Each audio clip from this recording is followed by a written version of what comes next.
ಧಾರವಾಡದ ಮರಾಠ ಕಾಲೋನಿಯ ಯುನಿಟಿ ಆಸ್ಪತ್ರೆ ಸಮೀಪ ಶನಿವಾರ ಬೆಳಗ್ಗೆ ಮರಳು ತುಂಬಿದ ಟಿಪ್ಪರ್ ಒಂದು ಬ್ರೇಕ್ ಫೇಲ್ ಆದ ಪರಿಣಾಮ ಸರಣಿ ಅಪಘಾತ ಸಂಭವಿಸಿದೆ.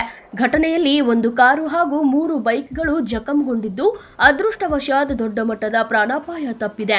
ಶನಿವಾರ ಬೆಳಗ್ಗೆ ಮರಳು ತುಂಬಿದ ಟಿಪ್ಪರ್ ಮರಾಠ ಕಾಲೋನಿ ರಸ್ತೆಯಲ್ಲಿ ಸಂಚರಿಸುತ್ತಿದ್ದಾಗ ಹಠಾತ್ ತಾಂತ್ರಿಕ ದೋಷ ಕಾಣಿಸಿಕೊಂಡು ಬ್ರೇಕ್ ವೈಫಲ್ಯವಾಗಿದೆ.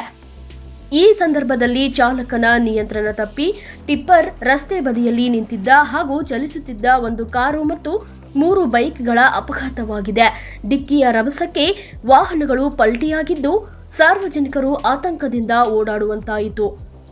ಅಪಘಾತ ಸಂಭವಿಸುತ್ತಿದ್ದಂತೆಯೇ ಸ್ಥಳೀಯರು ಪೊಲೀಸರಿಗೆ ಮಾಹಿತಿ ನೀಡಿದ್ದಾರೆ. ಸ್ಥಳಕ್ಕೆ ಆಗಮಿಸಿದ ಸಂಚಾರಿ ಠಾಣೆಯ ಪೊಲೀಸರು ವಾಹನಗಳ ತೆರವು ಕಾರ್ಯಾಚರಣೆ ನಡೆಸಿ ಸುಗಮ ಸಂಚಾರಕ್ಕೆ ಅನುವು ಮಾಡಿಕೊಟ್ಟರು. ಘಟನೆಗೆ ಸಂಬಂಧಿಸಿದಂತೆ ಟಿಪ್ಪರ್ ಅನ್ನು ಪೊಲೀಸರು ವಶಕ್ಕೆ ಪಡೆದಿದ್ದು, ಚಾಲಕನ ವಿರುದ್ಧ ಪ್ರಕರಣ ದಾಖಲಿಸಿಕೊಂಡು ಮುಂದಿನ ಕಾನೂನು ಕ್ರಮ ಜರುಗಿಸಿದ್ದಾರೆ.